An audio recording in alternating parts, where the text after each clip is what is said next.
What's good, everybody? It's the Clown with Cav show. I have a special guest on tonight. It's my homie Daniel Gallagher. Yes, sir. I met him through a mutual friend, actually his brother's named Jefferson. We went to Ball State together. First of all, Daniel, I know he's a lot younger than our generation. Tell us a little bit about you that the audience doesn't know about you, bro.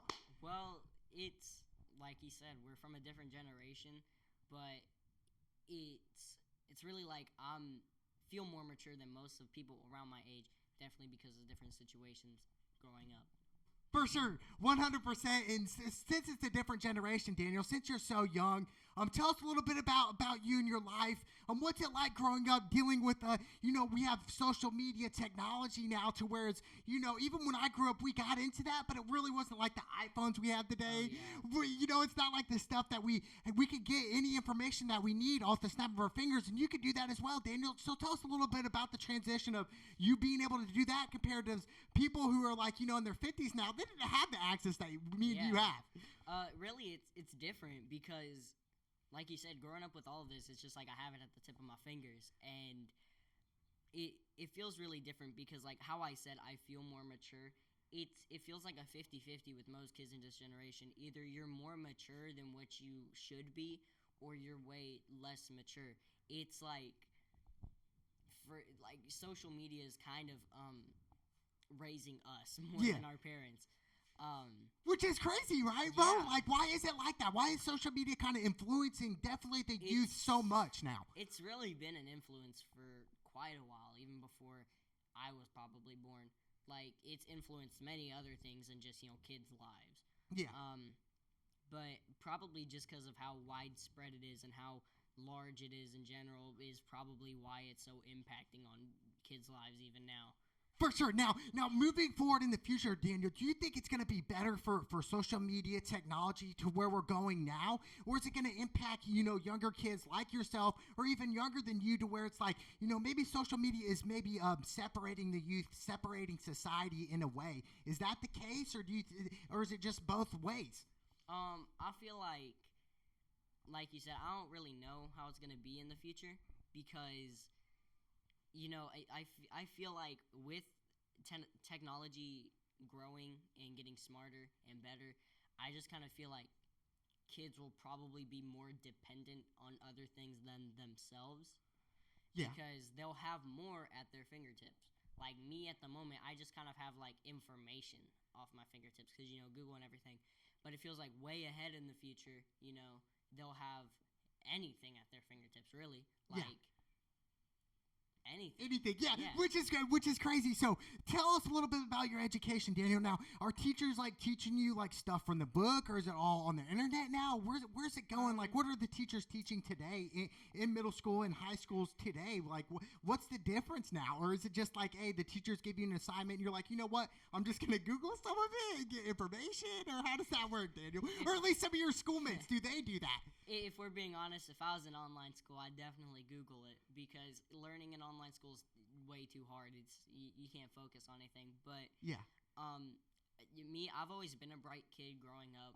I've won stayed out of trouble and all that, right? Yeah. 5th grade, I won the presidential award for academics. Actually, me and Daniel's smart. We got a smart one on here. And really, it's just like they kind of teach you out of the books. Because they don't really teach us anything recent. Most recent thing I could really tell you about learning is the Arab Spring that happened like 11 years ago. Now, what happened then? Tell us a little bit about that, because I'm not real familiar. What had happened was a man in Tunisia, these 2 cops came up to him and told him that he was selling vegetables out of his cart without a permit. He said that it was fine. He'd, pay the fine and everything. But they said no and took his vegetables, which was his only source of income. Without that, he'd have no money, no way to live. Yeah. Well, take a big step forward. He pretty much went to the government office, set himself on fire to pretty much prove a point. Everyone committed suicide, kind of. Yeah. Yeah. And everyone went ballistic. And this was because of social media. Because of social media, it spread around different countries in North Africa. And it caused multiple revolts against other countries' government, and sometimes it was good, like some crooked presidents and everything would flee the country. Yeah. But some things weren't as good, like in Syria. What had happened was ISIS kind of took over, and now the citizens and stuff are fighting against ISIS because they don't want their plans to work out. And that's literally what's caused this Syrian civil war that's been happening for 11 years. Because of social media. Mm-hmm. Wow. Pretty much because of social media. That's how it spread. That's how the whole thing spread in the first place. For sure. And Daniel, when you're in school, are people like are students nowadays? Are they on their phones in school, or definitely.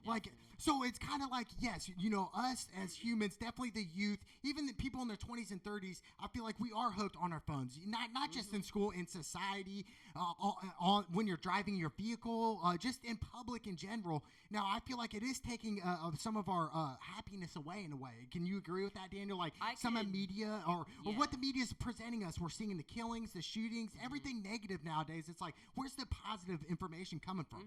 Yeah, I see more negative news than I do positive. And when you say it took some of our happiness away, I definitely see that. Because it's like, without social media, it just kind of feels like we could live more of our life to the fullest and experience more things and experience more better things than just being influenced on the negative things that are happening in our life now. Right, for sure. And I have friends, definitely friends who are females. A lot of them care about is like, hey, how many likes can I get? How many views can I get? Stuff like that, which I'm not hating on them, but it's like, is that what it's come to? Is that where our happiness is now? Is like likes and followers? Is that really where it's going to go now? Or feels like it, because I've definitely heard the saying, do anything for clout. Tell the audience, what does that mean, basically? It pretty much means you're going to do anything for internet fame, for likes, for followers, anything. Which is crazy to think, right? Yeah, they'll do anything for anything. Like, if they think it's going to get you views or they think it's going to get you likes, they're going to do it, whether it could be illegal or not. Yeah. And people have done insane things just to do it. Which is, but to me, it's mind-boggling to know that stuff. Now, there are some positive sides with social media, right, Daniel? Like, for connecting, just building a career in that aspect. But, for me, I want to kind of transition now, Daniel, because we can use it to our advantage. And I want to get into gaming, because I know, Daniel, you're a big gamer. Yeah. I've seen some of your streams that you do. And shout out to Daniel. People need to go watch this kid. He has talent. To me, Daniel, do you ever see in the future maybe you could make a career out of gaming, or did you ever think possible that anybody could make a career from a video game? I mean, 20 years ago, if you were to ask me that when I was a young kid, like 7 years old, I'd have been like, no way, dude. Yeah. I mean, right now I'm not streaming right now because it's kind of difficult at the time. But definitely, like, if I have the chance, I'm gonna take off and try and make a career out of it. But saying anyone can do it, really, you can and can't at the same time, because going back to the do anything for clout thing, for clout? Wow. People are gonna kind of do that just to get internet famous in a way. Yeah.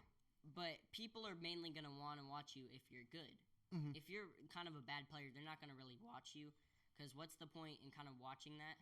Yeah. Because one thing they don't learn anything, yeah, right? Yeah, like that's exactly what I was gonna say. Like personally, me, like if I want to watch someone, I'm gonna want to watch someone good, because I'm gonna want to learn their play style, how to play like that, because then I can get better. Yeah, for sure. Just getting better and better. That is amazing. And I want to get into what are the games that, a lot of the youth is playing today. I know we talked about recently, Daniel, about Apex. And I have a couple homies that play Apex. To me, Apex, I feel like it's a futuristic game to where you can jump like super high, stuff like that. Yeah. To me, are those some of the favorite games that you like nowadays, Daniel? Bring us in that. And obviously, another game that me and you like is Grand Theft Auto. Obviously, I grew up where I had to play on mute, where, because of profanity. But tell us a little bit about your favorite games, Daniel. Oh, my favorite game of all time, like we both talked about, GTA San Andreas. That's the game I grew up on. I didn't really play it on mute. I just didn't care. Yeah. I'd always feel uncomfortable once the profanity came on, because I didn't want no one coming after me. Yeah. But it still is now after how many years? I don't even know. Yeah. I want to say San Andreas came out in like 2005, 2004, 2004, somewhere around there, and you beat the game. To me, I always bring up Vice City back in the day, but take us now to Grand Theft Auto. What's changed from San Andreas to now and stuff? Just personally, in my opinion, the storyline in San Andreas was pretty much kind of what was going on in the time then. Same thing with Vice City too, because like in the 80s, there was a bunch of drugs going around. Yeah. Especially cocaine.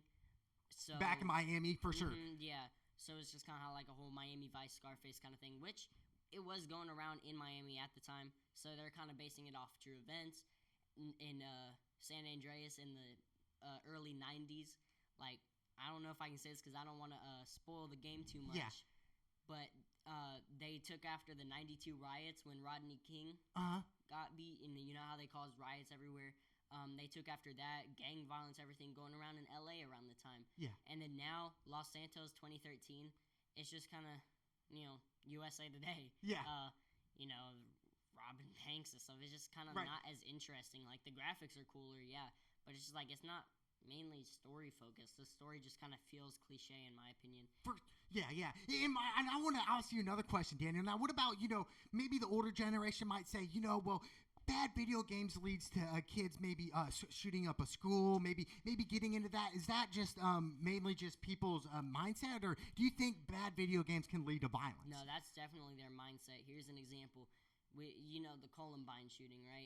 One of the kids who was behind that, he was a student, wasn't he? Yeah, his favorite video game was actually Dance Dance Revolution. No way. Yeah. That's a non-violent game. Exactly. It's not gaming at all. Because of course I play Call of Duty, everything like that. That's pretty violent games. I don't have thoughts about that. Yeah. Like you don't go out in public and say, "Oh, I wish I had a machine gun where I'm gonna." You're like, yeah, I think it's more mental, right? Yeah, it's really, it just kind of depends on the situation, because most of the times it's about getting bullied or something traumatic that kind of starts that. Because you're not gonna be a kid. You're just not gonna be in history class like Thursday. 2:22 p.m. I'm gonna shoot this. No. Yeah. Not just out of the blue, unless you're that much of a psychopath. It's gonna be some sort of traumatic thing or something that's gonna be going on in your life that's gonna lead you to all this pent up anger. Right, exactly. And I feel like, I feel more of the older generation saying that about us, the newer generation, about where we're seeing all the riots. And I think that's mixed in with social media and really what everything's talked about on there. But I want to get into Call of Duty as well, Daniel. You said you're a Call of Duty fan. I love Call of Duty. I really love every type of Call of Duty. I forget what the newest one that came out. It's Cold War, yeah, where you jump from the plane and you survive. I like that Warzone. Warzone, Cold yeah. War's the newest, yeah. Okay, Cold War's the newest. I'm talking about Warzone. So what's your favorite Call of Duty game and why, Daniel? Favorite Call of Duty game? That's going to be kind of hard because I played a good majority of them. If we're going to talk about impact that it's had on my life in a way, probably either Modern Warfare or Cold War, because they're the ones that I've been into the most, because that's when I had a PS4 and was able to play online. But before then, I would play the Zombies game mode on them. The Zombies, that's a fun game too. Yep, my highest round I actually got to was with my friend Mason and I, not too long ago on the newest Call of Duty. I've always loved the Zombies game mode and still do. Yeah. I've played every single Zombies game mode. What's the farthest level you got to in Zombies before? Because I heard the levels just continue to go. Mine wasn't that high. It was only 62 or something like that. Holy cow. I remember we got to 26 or something one time back in the day, and I was like, I thought that was good, Oh, it is. I can get to that solo. It's just not easy. Really, one thing that I've always, every time I play it just feels like PTSD in a way, because you're going to get scared. You're going to remember back to the time when something happened. You're like, oh, God. Yeah. Or it's just always so hectic. Especially if I'm home alone, I'll be screaming and everything, and it's just all fun. Yeah. Because especially whenever we're on round 62, everything's coming at you full speed. You have to be a quick thinker and everything, and it's just and reload fast and all that. It's really quite the game. Is honestly genius. It's innovated a lot of zombie games that they have now. Yeah, going back to the first Call of Duty Zombies game, World at War 2009. Yeah, for sure. In other sports games as well, Daniel. To me, obviously, my favorite sports game, just because I'm really good at it, is Madden, and I've hustled some of my buddies in Madden before. Now, what's your favorite sports game, Daniel? Is it 2K? NBA 2K. Oh, I love it. Now tell us, are you really good at it? A funny story, Daniel. I actually lost $300 to my little cousin playing 2K, and ever since that day, I was like, you know what? I'm done with 2K, Daniel. I to me, it was just too much. It was just I thought it was better than really what I was in 2K. So take us. What's your favorite team? Why do you love 2K so much?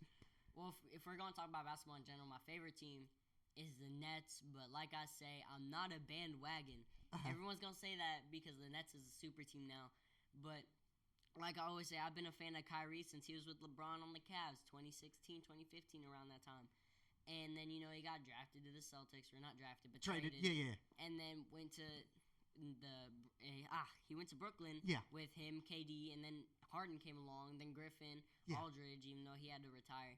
And it's just like, because they're a super team now, just because I was a fan of them once Kyrie went, everyone thinks I'm a bandwagon. Yeah. Even though I've been a fan of Kyrie my whole life. I got some Kyries on right now. Yeah, for sure. And that's awesome. And I want to talk about the 2016 NBA Finals, where I believe was one of the greatest finals we've ever seen, where we've seen LeBron and Kyrie come back from 3-1, the only team to ever do it, to win an NBA Finals. What did you think about that, Daniel? And I feel like, you know, in a way, we're taking LeBron James for granted. I really do. And this is the LeBron James fan, obviously, but, you know, there's a lot of LeBron James haters out there, Daniel, that say, oh, you know, all he does is flop. But, you know, LeBron's been under the spotlight since like 2002, and to me, he's lived up to all the hype.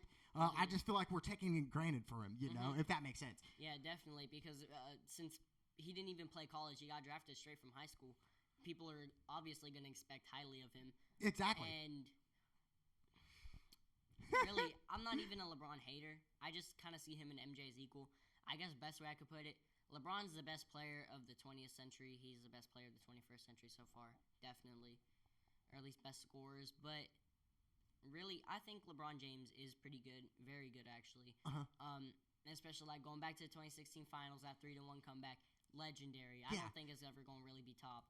No, I don't either. And we're talking about, you know, Kyrie hit a big three, and a lot of people forgot LeBron James block. And the thing is like with LeBron, he's been doing that his whole career of blocking, you know, blocked Iguodala. So to me, it was just like, hey, I expected that from LeBron. We've seen him do it since he was a kid. Like, so it's his own I wasn't really move, the chase down block. Yeah, the chase down block. So to me, it was just one of them things. But I'm so glad, Daniel, you know, you like LeBron, because so many people now, even some of the youth, will hate on LeBron and make up these excuses and say, you know, LeBron, you know, whatever, they say whatever they want about him, but it's like, you know, we're never going to get a LeBron James again. You know, we're talking, you know, this guy's like 6'9", 260, can jump, and he's still in his prime. It's crazy to see what's developed with LeBron. You know what I'm saying? Yeah, and like LeBron's probably one of the greatest of all time, especially in the 2000s. But there's a bunch of other players who are really good on.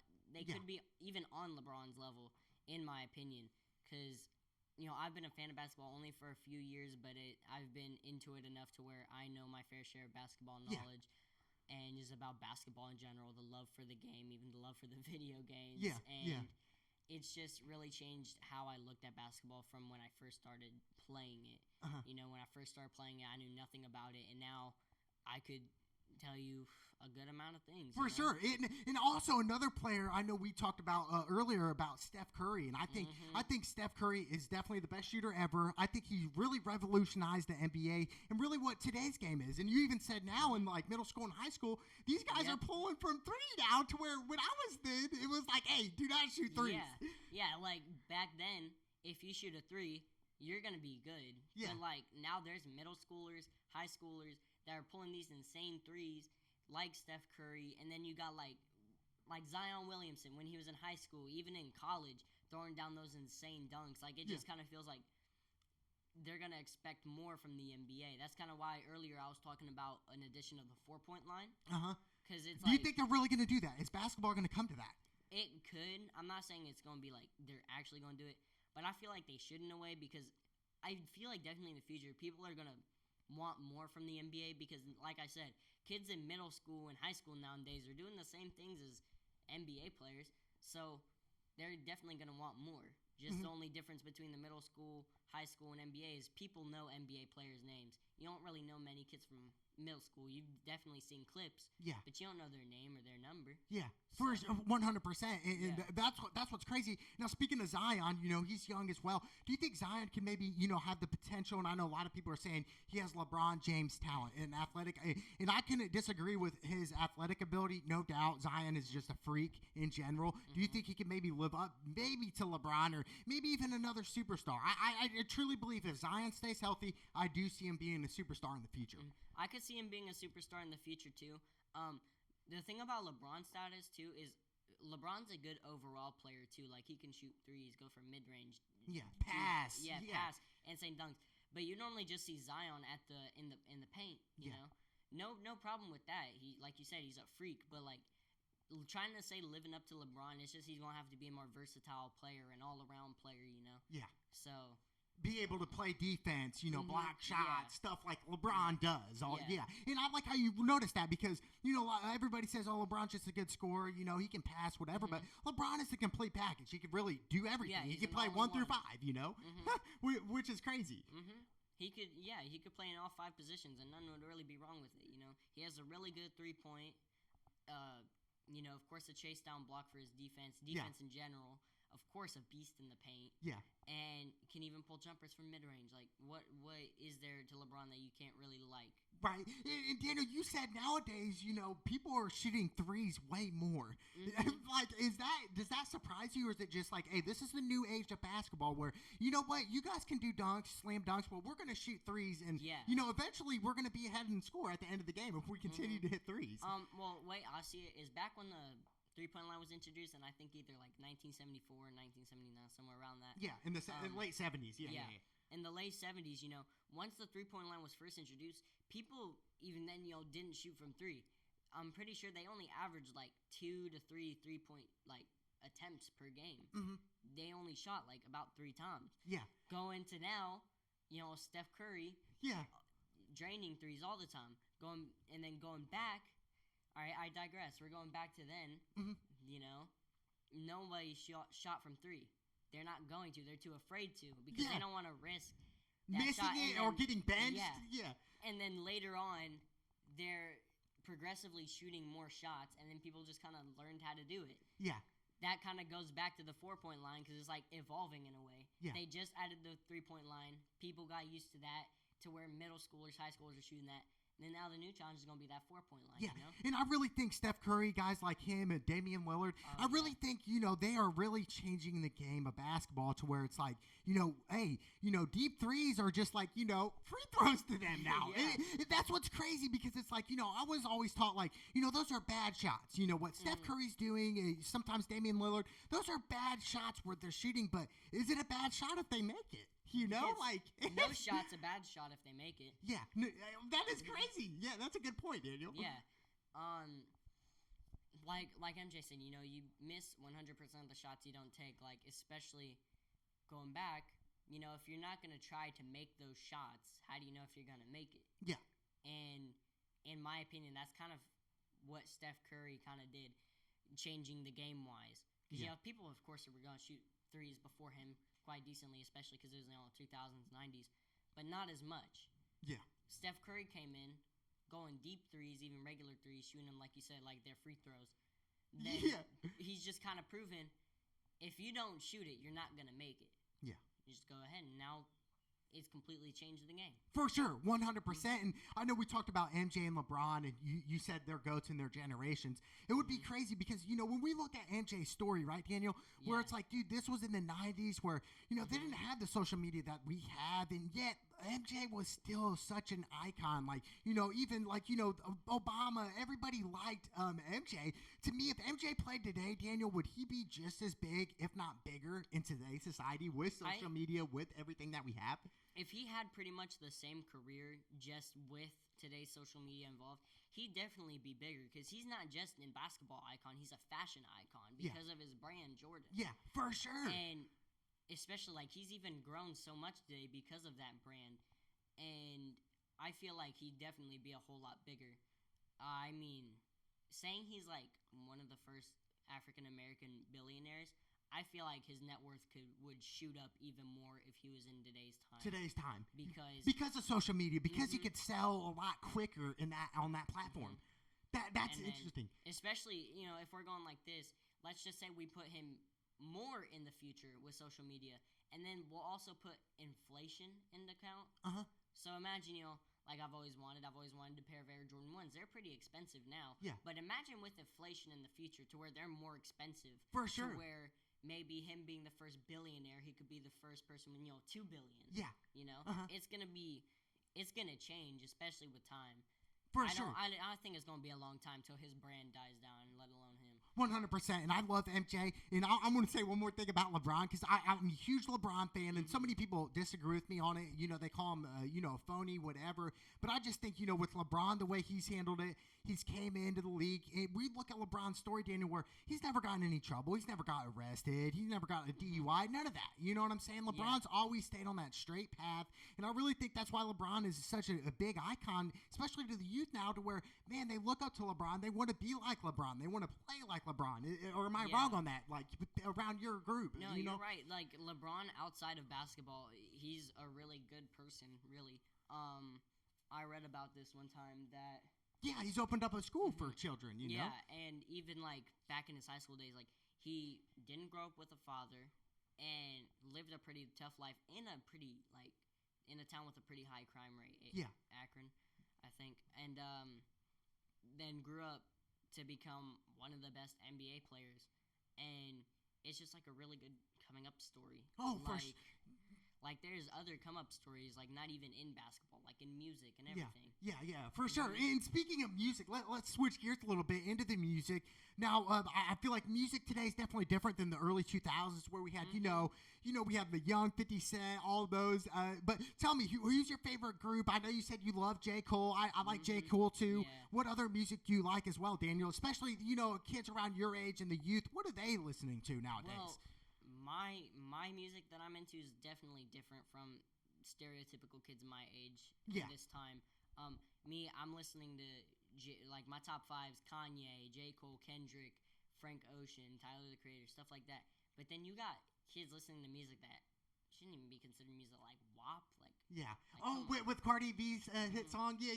I don't have a problem with female artists, but it always feels like they're the kind of people that are like, I want my lyrics to empower women, and then yet their lyrics are like kind of profanity, kind of I see where you're going. Now I do like one of Cardi's songs. I know what you're saying though with the WAP for sure, because it is kind of like to where I was raised, it was like, if a woman would talk like that to me, my mom would probably look at them crazy, right? Where it's like, what are they saying nowadays? But I feel like, that's what the difference is now, Daniel, where, we have music artists come on and really say whatever they want, even if it's true or not. They could say, whatever. And it's just like, man, is that where we're coming to, where we could just say whatever the F we want and stuff? Yeah, it really feels like that, like, freedom of speech, I get that, Yeah, and but the way I see it is like, if they talk about something that's more real, it's like it's not going to be put on the radio or something like that. Yeah. Like, I've heard multiple artists talk about the same thing, and I'm trying to think of an example. I can't think of one, but there's, like, many songs where it's actually talked about, like, real things going on in life.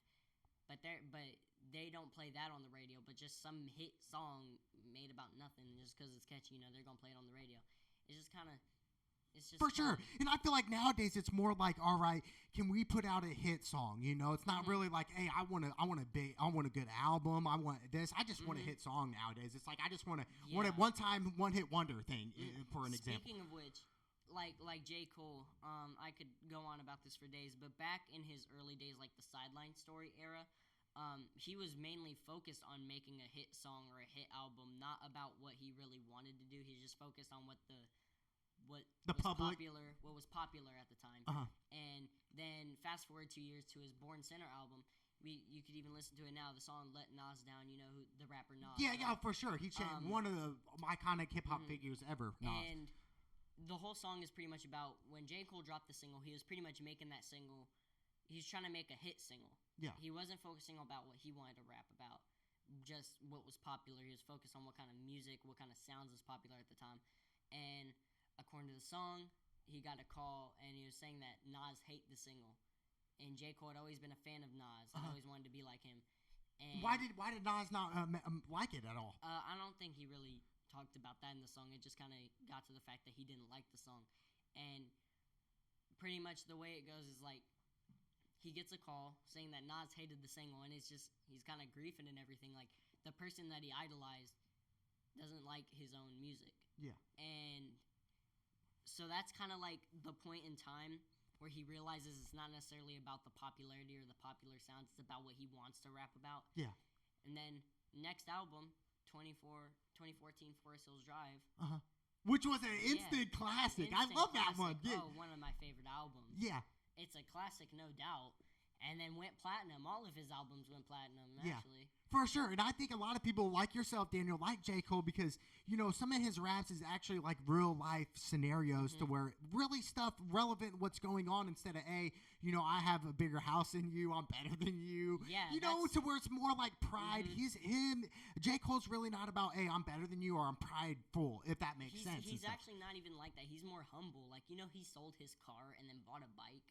No and then way. rode his bike around Brooklyn and stuff. I did not know that. That's crazy. But, like, going to that, like, topics he rapped about, like, I would never really cry over a song, but the first time I heard the song For Your Eyes Only, I definitely teared up because if you look up what the album's really about and read about the album, it's really just sad. Yeah. Because the whole album's in the perspective of his friend who had passed. And then especially in the song For Your Eyes Only, it's kind of like the perspective of one of his friends, but the song's kind of to his daughter. Oh, okay. And the song, it's almost 9 minutes long. It's a really good song, but it always would make me tear up. For sure, and that's what's amazing about it. Now, our kids, do they listen to anything besides like hip hop? Are they into like, you know, country, or is it just like really just pop nowadays? Just like, you know. You know, if we're being honest, I don't really see pop as a genre anymore. Yeah. I feel like it's just hip hop. Yeah. Now, going back maybe 3 years ago, then that's kind of where pop ended in a way. Really? Like pop, for instance, like maybe like Ariana Grande or something like in that sort. Yeah. I would say they're not really like hip hop, but I can relate to what you're saying, like hip hop ish. Like what I mean is like back in 2018, you had like Dua Lipa, Harry Styles, all of them like dropping singles and stuff that were pop, and then go to 2019 where it was mainly just like trap music and more popular hip-hop songs. Yeah. Now, 2020 and 2021, yeah, there's some pop songs, but they're not going to be as popular. Like, I don't think we've really heard much about Ariana Grande too recently. Yeah. But we're hearing more about other rappers. So I feel like pop's not really much of a genre anymore. For sure. It's just kind of gone. It's kind of like it dissolved. Yeah. In a way. And I want to kind of get back to what we were saying earlier, dealing with the internet and media, stuff like that, Daniel. Now, moving in the future, is it going to be a benefit or is it going to be something negative moving in the future, the internet, the media? Or is it kind of just going to be like that playing with fire where it could be good for you or it could be really bad for you and cause you to have stress, cause you to live in fear? I think it's definitely going to be like playing with fire. Because I couldn't really tell you what I think is going to go on because it's going to be a 50-50, no matter what. Because it's either going to go really good or it's going to go very bad.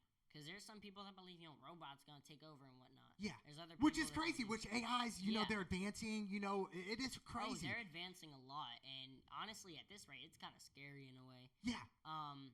Well, it is scary because, Daniel, like, the thing is like, what China has going on, they are so advanced to where it's like, some of the human jobs where it's going to be replaced with AIs, and they're already starting to do this. But, what's your opinion on that, Daniel? Is it going to be like our society going to look at it like, man, in 20 years, like, half of the humans' jobs are going to be gone? I don't like seeing it like that, honestly. Me either. I don't. That's the bad side. That's yeah. Because, honestly, like, in a way, going back to, the Arab Spring thing where those police officers took away his vegetables, that was his only source of income, right? What if robots take over and take our jobs? That's our only source of income. Yeah. How are we going to make money?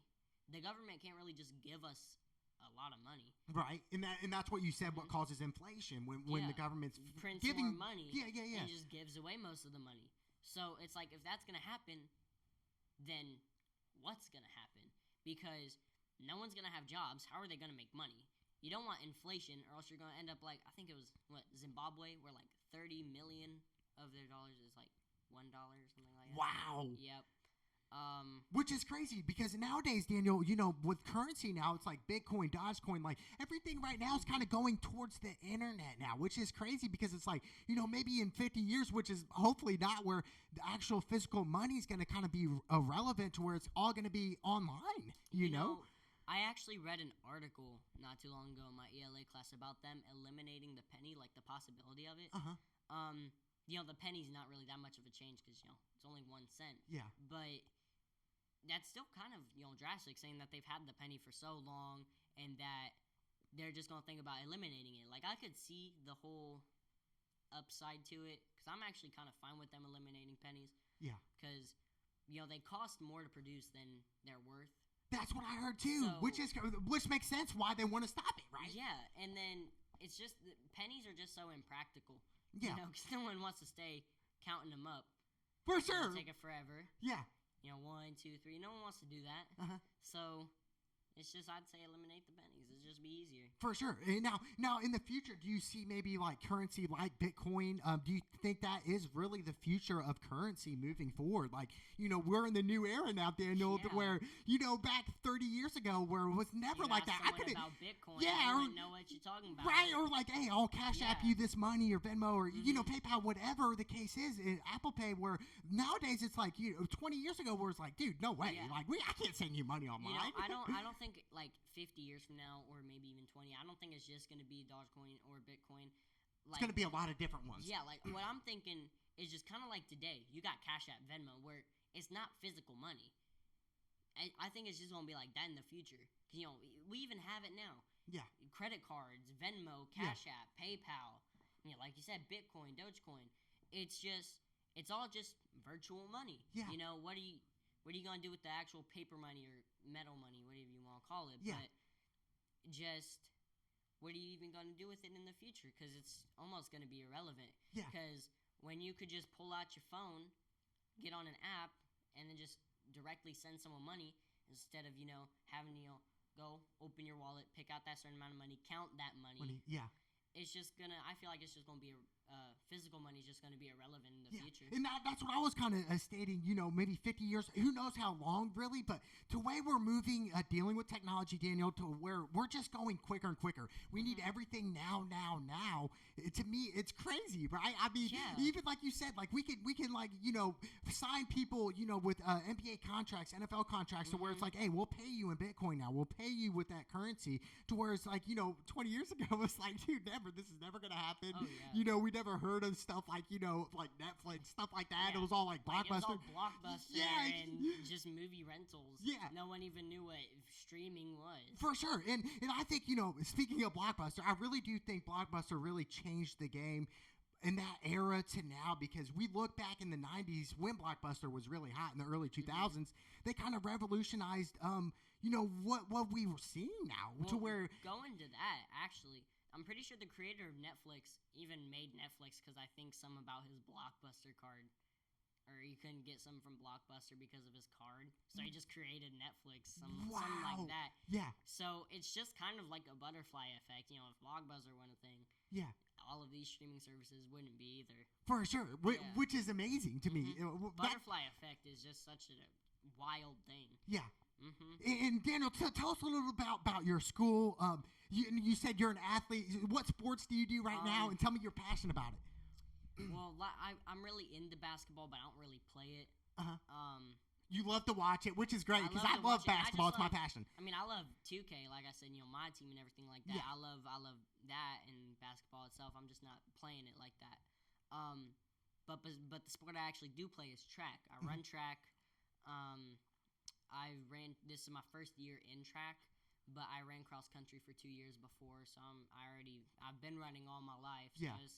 I'm just doing it competitively now. For That's sure. all I gotta say. Now, are your coaches nowadays, are they like really on you, or are they kind of just like lenient, kind of just like, hey, do your job or whatever? Or is it like, hey, is it kind of like military, like they scream in your face, like, hey, you need to do better? Or is it just kind of like, really a mix? Tough mentally more. Because, like I always say about track, everyone's going to say track's easy because, it's just running until they have to run a 400, which is one of the events that I run. It's honestly mentally tiring and physically tiring, especially stuff from the coaches. Like, when you're at practice, you kind of can't slack off either, because especially like my practice. Because coaches will see you doing that, right? Yeah, and they're like, go, catch up with your teammates. They're like screaming at us, go, faster, catch up with your teammates, pass them. Yeah. And it's just that constant pressure in your mind, and you're like, this is a practice, this isn't even a meet. Yeah, this isn't a game. And then one time at our meet, we all didn't do too good. I didn't really get to run much because, in track, you're not always guaranteed to run. Yeah. But our coaches came back, and they were talking about that we didn't do too good, and it was just more like, okay, that wasn't too. It was our first meet too, Yeah. so it's kind of like a slap in the face a little bit. Yeah. Yeah. It's like a whole like that, and it's just like. For sure, and I think a lot of do is it like is your coaches really good, or they just kind of just like, hey, yell at you, hey, you need to do this better, or do they actually show you, Daniel, hey, this is the technique you need to do, this is how you need to run, or is it just kind of like, hey, like just get better? Two of my coaches both ran track in high school. They're more to show me two techniques, and then my other two coaches, which are the two male coaches, I don't know if he ran track, but the other was an ex-NFL player. Actually. Wow. Okay. So he probably knows form, stuff like that, or how you should do. But the ones that I normally turn to most are my two coaches, Coach Mo and Coach C, because they've both ran track in high school, and they're both like student teachers too, so they're pretty young. Yeah. So I could probably rely to them most. But I never really needed anyone to teach me about my form. Because it's already been good. Yeah. I didn't really even know it was good until I was running track in Tennessee, and I was just running. My coach stopped me and asked if I ever did track before because I had an amazing form. Yeah. That was her exact words, and I was like, okay, thank you. Yeah. Like, heck yeah. Like, and I was like, I mean, I did run cross country before, and she was surprised because, I'm a sprinter now. Yeah. She's like, okay. And that's like every coach's reaction because they found out I run cross country. Now I'm a sprinter. Yeah, and it's different. For sure. And I've told you before, Daniel, for the audience, I've ran one marathon in my life before, and it was like 3 hours and 52 minutes it took me, which is better than average. And I'm telling you, Daniel, that I feel like you would love to run a marathon because, literally every stop you go to, every mile you get to, people are handing out like energy bars, like water, Gatorade. They're spraying your calves with like non-cramp stuff, and the adrenaline. I feel like it's like a drug, really, to where it's like, man, like after mile 10, you seem like you're tired, but people are like giving you these things where it's like, hey, you can keep going, and it's just like an adrenaline rush all the way up to 26.2. I wish they would have done that in cross country, even though it was only 3 miles, because you can't hold the water while you're running, and there's no stops or anything for people to give you water, so it's like 3 miles just kind of without water, and it's so bad because it's always cotton mouth. One thing about me running cross country that I've almost perfected in just 2 years is, running 3 miles straight, especially, since I'm only in middle school, in 6th grade and 7th grade at the time. Which 3 miles isn't like an easy cakewalk either, And it's not like you can do it slow either, you have to take minimal walk breaks. Yeah. You're definitely going to be tired, right? Yeah. For 100%. Yeah, so imagine running 3 miles straight without stopping or taking minimal walk breaks and then doing a full-blown sprint that last 0.1 mile. Yeah. All right? That's what I was able to do. So run 3 miles and then bust it out the last. Yeah. And I mean, I went to a full 100-meter sprint form, like high knees and everything. And after every time I did that, I'd always throw up. That's how much I put my body into overtime. It felt like. Yeah. I remember one time. Now, this was actually my best time too. I passed the finish line. I was just standing there like. And I ended up throwing up, and I felt so bad because the dude who normally hands you water at the end of the finish line was just standing there holding a bottle of water in front of me while I was throwing up, and some of it got on his shoes, and I just felt so bad. And I was like, oh, I'm sorry. I took the water bottle, and I just kind of walked away. Yeah. And I was like, oh, sorry for the inconvenience. Yeah. He just stared at me the whole time. But it was my fastest time, so it was worth it. Worth it, for sure. And in my experience running the marathon, I want to say at mile 21 or 22, I had to take a crap. And I was like, dude, I have to take a crap. But I was like, you know what? I'm going to try to hold it in. And luckily, I held it in because, a marathon, like a professional marathon guy told me before the race started, he was like, if you don't stop the whole time, it's going to be that much better. Because when you're in a rhythm and say you stop at like mile 16 or whatever, even like, a 3 mile run, say you stop at a mile and a half, you kind of, that rhythm kind of just like, it kind of stops. You can't get back into it. So to me, it was just like, dude, I cannot stop here because I don't want to get out of rhythm and just like be totally done, Or what if I just start cramping up? You know what I'm saying? Like your body's just going at that point. I learned to chug a bottle of water in less than 8 seconds now. And I learned how to do that back when I ran cross country because I'm not a big water person. And I needed water for cross country, and I'd end up downing like 7 to 8 bottles a day just like that. Yeah. You will love water, won't you, Daniel? Once you start to run and stuff, because you will get thirsty. I love water like after a run, but just like regularly. Like I ain't got that taste for it. Yeah. Flavored water is different, but saying since we never got water during like our run, I'd always see water as an actual motivation. Uh-huh. You know, I'm like, all right, I'm not going to stop because then it's just a longer amount of time until I can get water. Because, you know, I got that whole cotton mouth and everything. Can't even swallow my own spit. I'm like, what? Yeah. So I always just saw it as some sort of motivation to push myself to go faster. And it's worked. Yeah, for sure, bro. And that's amazing to me. I'm happy for you. Now, I want to get into more of your school, your education. What's the difference now? Like, talk about your school meals. Are they good? What like, you know, even what the teachers are teaching you. Are they teaching you the right things nowadays, especially for your age and even the kids that are getting ready to graduate high school? Are they getting the right knowledge for real-world situations? Real-world situations, no, not at all. Which is disappointing, really. Very. Way I see, like, this is coming from a person who hates math, but I feel like if they're going to teach us all this in math, I feel like they should only teach us like the bare necessities and some extra stuff. And if you plan on having some sort of education as like a math instructor or someone who works with mathematics, like an accountant, level, something like that, something high level, then you're going to learn all that calculus or whatever. But you know, I'd rather learn about how to pay my taxes or something than a squared plus b squared plus c squared or whatever. Yeah, or geometry or stuff like that. Like some of the it's always good to learn basics about each of the things, but in school you're just going deep down into it when you're not going to use it in the future realistically. Yeah. And then going to the school meals, like they're not good at all. They want us to learn, but can't give us food to keep us, the right focused. Nutrition. They don't. Right nutrition. Michelle Obama done messed it up. She wanted to make it healthier and just made it worse. It's really sad. Really? If I'm going to be honest, she kind of did it because a lot of kids were obese at the time, trying to make meals healthier. It didn't help at all. I see more obese kids at my school than ever. Really? And is that due to improper nutrition, just eating and drinking pop and candy and not eating the right, proteins like chicken, salmon? Could be, but it could also be the parents too if it's at home. Like not the right parenting, not love, support in that aspect. But like school food, it's not good at all. And like I've said before, it's comparable to prison food. And what's very sad is that, at least prisoners got the block to where they could buy, like, Slim Jims, ramen, stuff like that.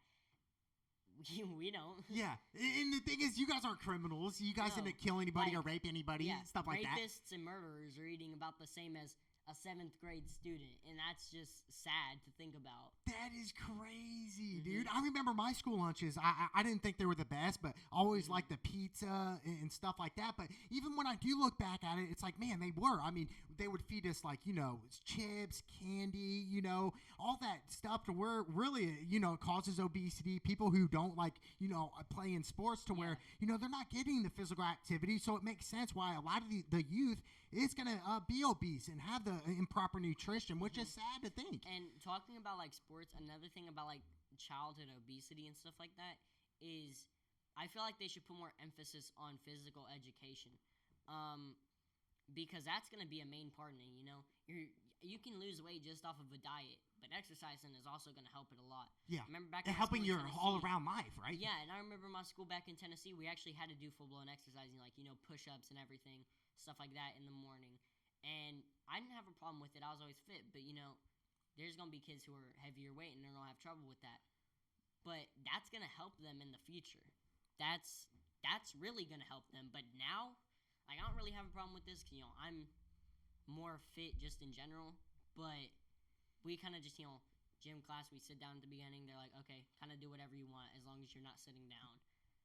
Yeah, which I that's a good point, Daniel, when you said, we need to take physical education more seriously, which, nowadays, even when I was back in middle school and high school, it was like, there are a lot of kids that really didn't care. They don't care if they're obese or not. And kids that's kind of, don't care now. Yeah, and that's kind of the mentality, right, Daniel, where it's like, I don't care, Yeah, and it's like kids don't have motivation anymore. Like, there's times where I'm not really motivated by anything.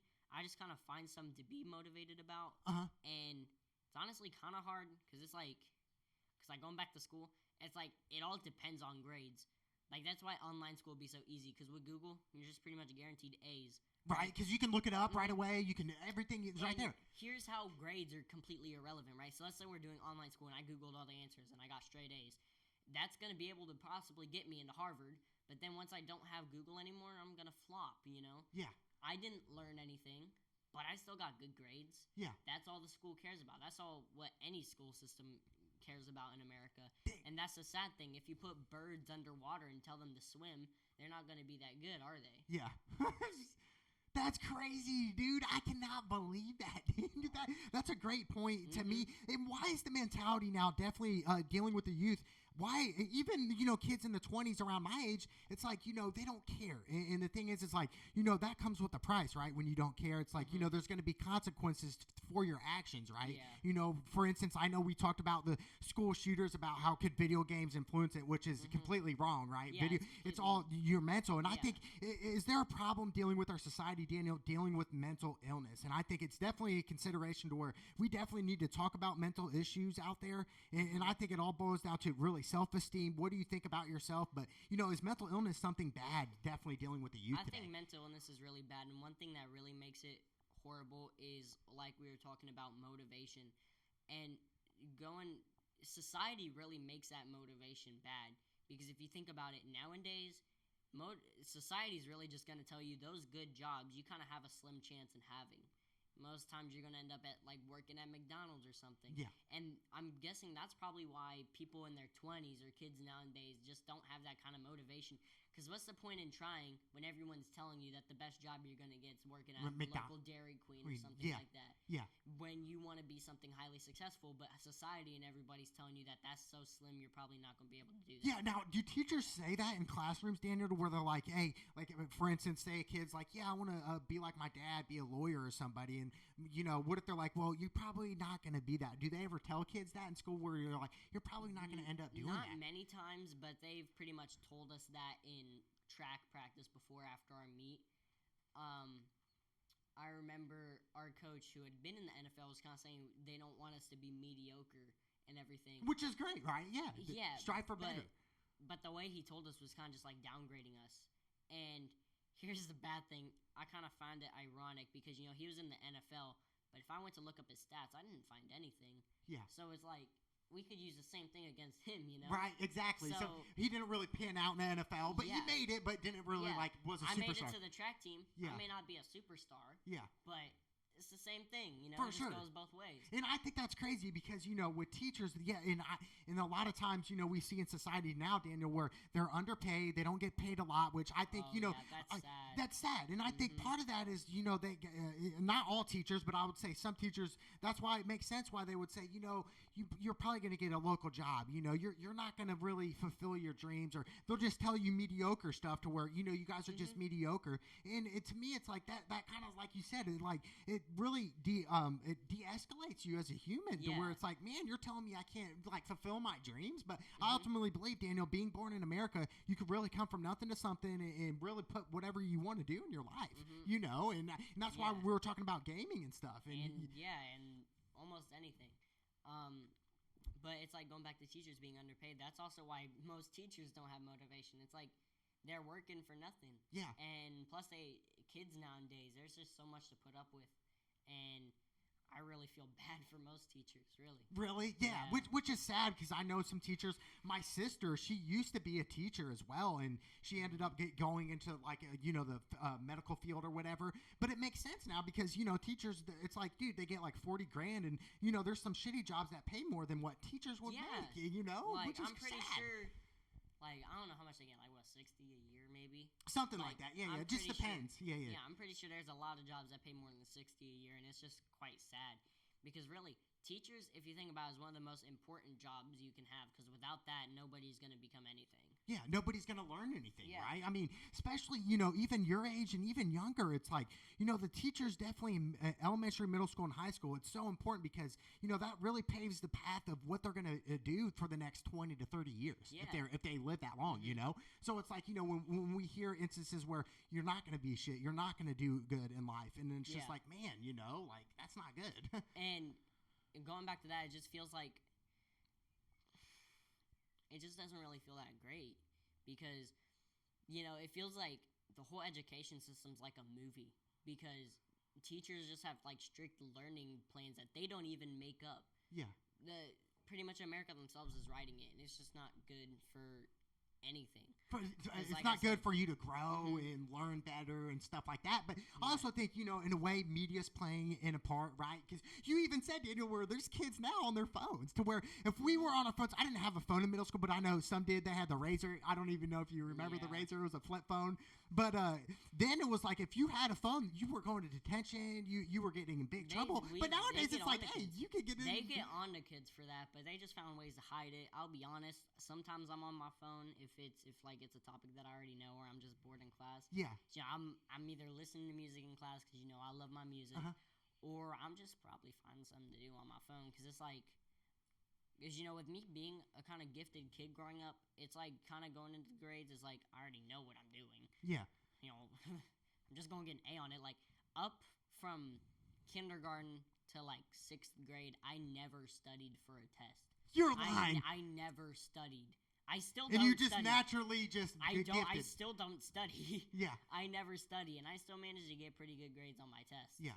But at some point, though, when you get to that level, like, for instance, college, like, you're going to have to learn how to, like, write notes and stuff like that. But it sounds like you're gifted, though, Daniel. Like, I'm not, like, mad at you for not studying, but you're still... I write notes and everything. I just don't study. Plus, it's like, I don't really have time to study.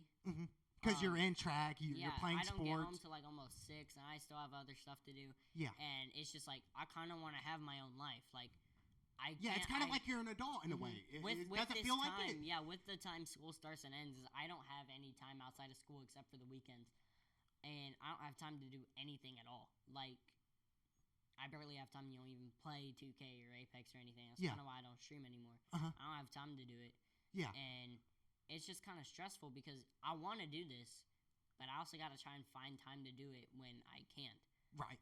Like, the school ends at 4. Then I have practice until 5:30.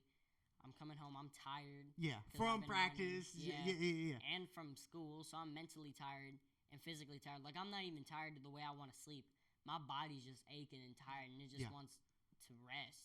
For sure, and I think as you get older, Daniel, you'll learn like time management, and obviously I didn't read anything about time management, but I feel like it's just who you are as a person. Like you'll start to learn when do I need more sleep and less sleep, stuff like that. But that'll just grow for you. Like, I can't even touch my sleep schedule anymore. Like, my body's set on a clock. Yeah. Like, I've just kind of learned to do my morning routine in a rush now because I have to wake up at 7:30 and my bus comes at 8:05. Yeah. I've just gotten so used to waking up at 7:30 that I've just learned how to do everything in 30 minutes. Yeah. From just everything. Yeah. And that's just all. No one taught you that, right? You just kind of learn by yourself, and I think that's kind of like my life too. You just kind of learn things by yourself as well. Yeah, and I've tried waking up earlier, and it's just like I can't do that. Yeah. I try waking up at 7. I'll end up just snoozing my alarm until it's 7:30. Yeah.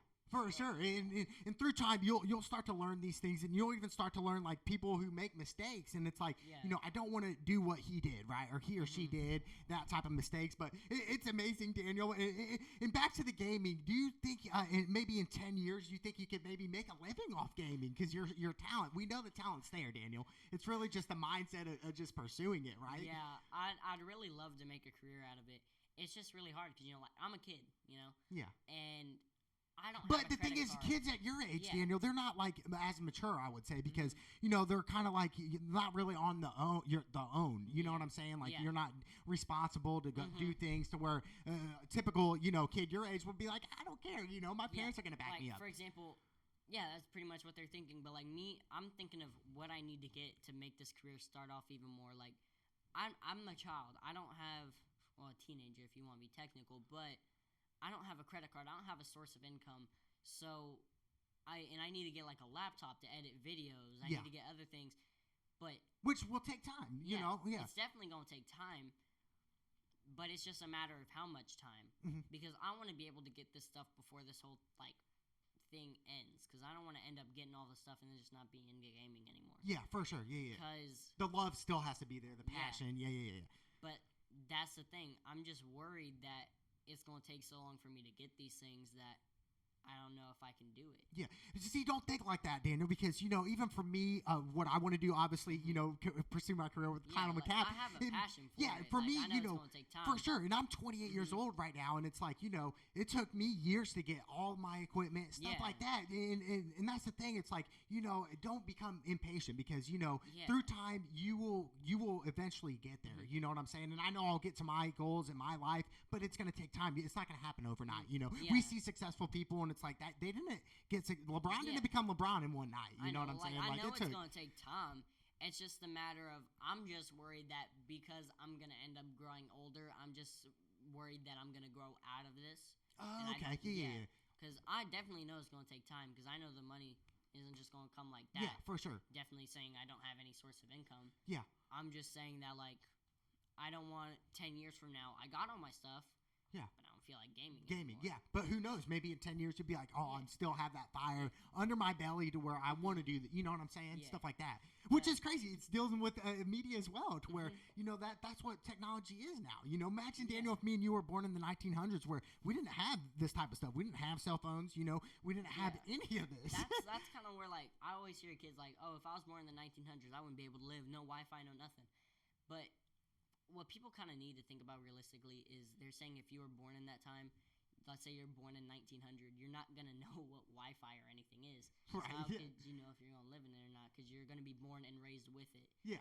So it's just, I could live in any lifetime because I'd be raised with that. Yeah, for sure. That's a great point. Now, if I was to teleport back in time to that time period, of course I couldn't. Yeah. But being born in that time period. And I think that's another thing dealing with youth and stuff. It's like, now, where are the kids playing outside, doing physical activity to where nowadays it's like they're staying inside on Wi-Fi, on the media, to where I think that is another downside to where it's like, that makes sense why people are obese. It makes sense why people are lazy and don't have motivation. You know what I'm saying? Personally, like, I haven't really played outside in quite a long time, honestly. But you still get physical activity with track, definitely. so yeah. But it's just personally, like, I felt like my imagination died down when I was about like 8 or 9. Just saying, like, a lot of hardships and stuff I've been through is just kind of like it died down. I can't really imagine any of that because I know more about the real world than I would in my own imaginary world. Right. So that kind of world just kind of got struck down, and I'm just like, all right, I'm just kind of used to what's going on nowadays. Yeah, then that makes sense, but and it's kind of like you said, the instances you've been through, and I even said, Daniel, all the situations, even the bad and the good, let's say the bad, I feel like even the bad in my life that's happened in the past, that's only going to make you a stronger person. It's only going to make you bigger, better. Same thing with me. It's only, learn from it, and that's the only, I feel like that's the greatest teacher in life is failure because you learn from it the most. To whereas a teacher can tell you did this wrong and that wrong, but when you really get out there and say you fail on cross country or something, you learn from that. You know what I'm saying? And nobody can really take that away from you. Speaking of like hardships and stuff, going back to social media, you want to know what I feel like? I feel like TikTok is such a horrible thing. Now, why do you feel like TikTok is bad? Because even TikTok now, it's like even the older generation loves it. Like older people, like that's fun, but it's just like there's stuff on TikTok that's completely fine with me. That's completely fine in general. But then there's stuff where it's like there's these feminists that believe kill all men and stuff like that. Like, what's the whole point in all of this? Like, this wasn't really around before TikTok. Yeah, and even if it was, TikTok is just making it popular, which isn't good, and these are things that's kind of bad thing, right? And that's the point. It's like, this is going to sound really bad in a way, but like, it just feels like it's just making us realize how sexist this world is. Yeah. Because, especially like, there's women nowadays, false rape accusations. Like, that's just about as bad as rape. Yeah. I've had something like that happen to me before. No way. So what happened? Tell us a story about that. Tell us. One of my friends was over, and pretty much to make a long story short, nothing really happened, but he kind of made my cousin feel uncomfortable in a way, even though they liked each other. But was he like touching her or anything? Not really. That was the thing. And so he didn't like touch the woman or anything? No. Okay. But here's the point where it got me mad. So I guess my cousin had told her ex-boyfriend about it, and he can't even get words right in his mouth. And it ended up turning around to me, where people thought I was the one who was doing the wrong. Yeah. And it was one of the worst nights of my life because I had gotten multiple death threats. What? And just threats in general. And it's like, I didn't even do anything. Yeah. And here's the thing too.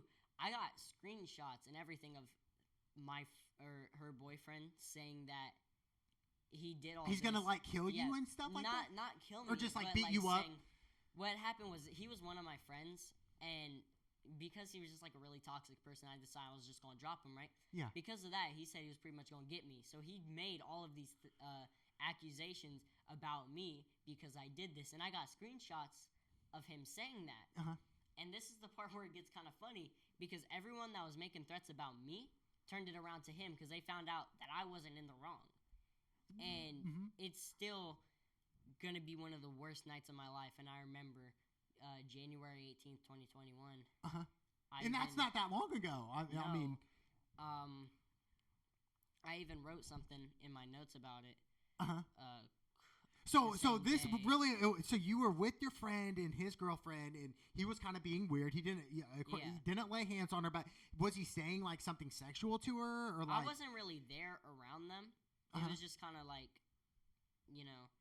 just like word of mouth kind of or whatever. Yeah, which it is scary, because we have the different movements, Me Too movements, which is sad, but I do feel like, being trustworthy is the most important thing. Dealing with rape and rapists, I think, rape is definitely one of the worst things you could do to a human. I mean, me personally, I've never been raped, but I have a friend that actually has been raped, and they even tell me something is missing after that situation, but it's something that I can't relate to, but it's just really sad, dude, and that's really my word about it. It's just, it's sad and it's heartbreaking.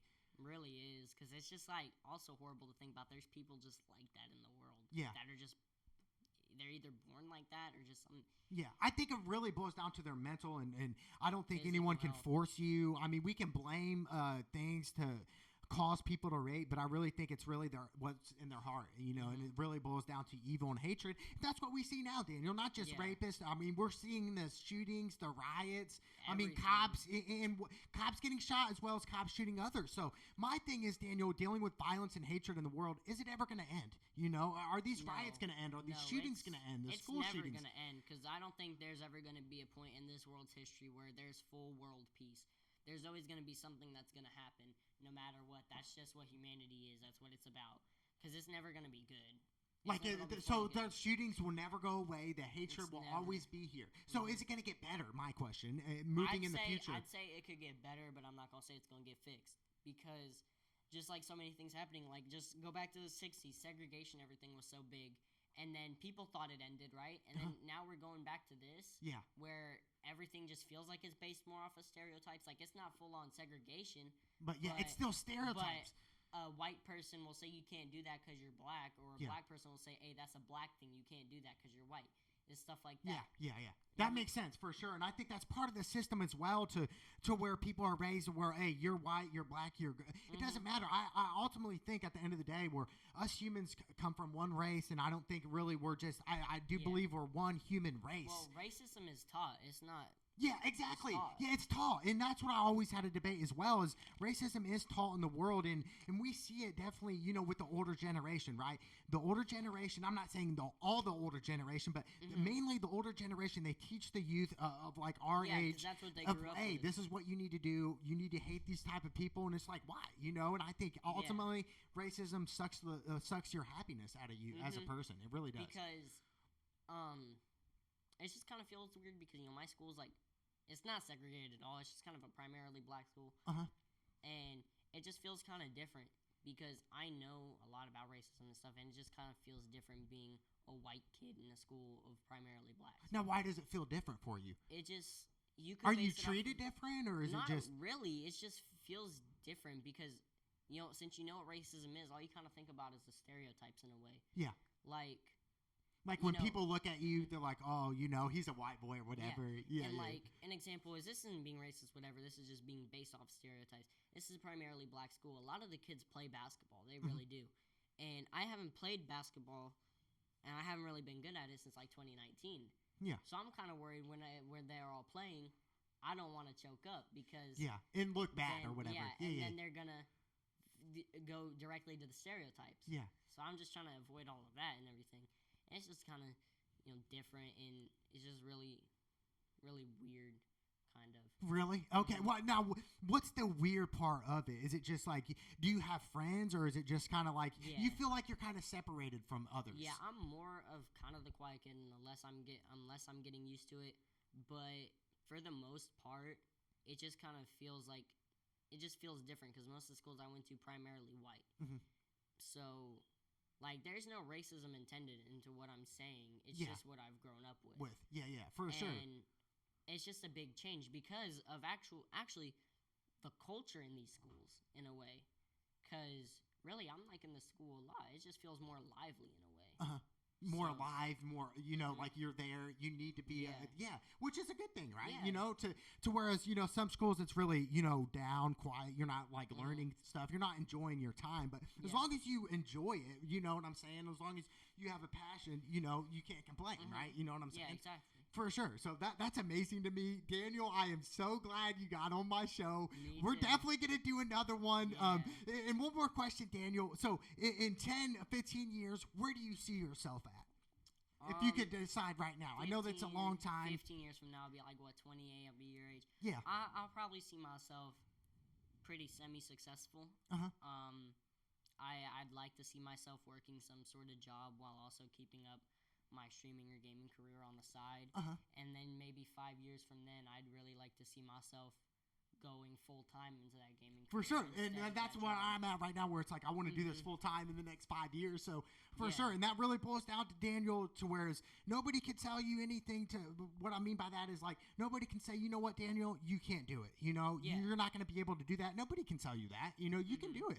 If you put your mind to it, Daniel, you can do anything in this world. You really can. And Exactly. you have the talent. And to me, God's given you many gifts, Daniel. I just hope you use them to your advantage and don't drift off into a different type of crowd that's not going to help you. That's not Yeah. going to make you grow in your life. Does that make sense? Yeah, peer pressure is quite the thing. For sure. nowadays, At yeah. any age, peer pressure is real. So, I mean, it's going to be, you're going to get tested, but, you will pass that, Daniel. Yeah. I know you will. And I definitely won't study. Yeah, you will, boy. I promise you. Hey, it's the Cloud with Gab Show!